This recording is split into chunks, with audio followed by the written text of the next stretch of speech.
What Joe Douglas accomplished in the 2022 NFL Draft was nothing short of amazing, right? He selected the Defensive Rookie of the Year in Sauce Gardner, the Offensive Rookie of the Year in Garrett Wilson, the would-be Offensive Rookie of the Year in Breece Hall had he not suffered that knee injury that ended his season midway through the season.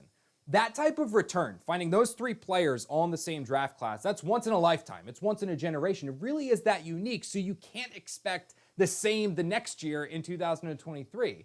With that being said, even with those dampened expectations, I can't help but look at what the Jets did here in 2023 and feel any other way other than underwhelmed.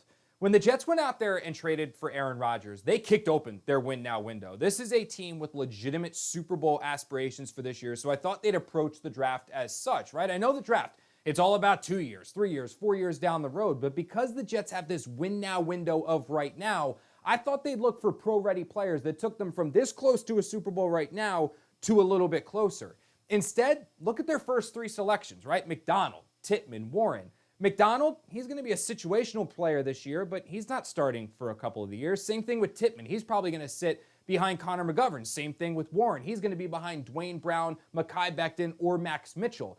I don't look at what the Jets accomplished during this draft and think they're any closer to a Super Bowl. In fact, I think they're exactly the same distance from a Super Bowl now as they were on Wednesday. Is that bad? No, because all of these players are going to contribute at some point. But if I were the one who was approaching this draft, if I was building the Jets, I would have put more of an emphasis on this year as opposed to years down the road.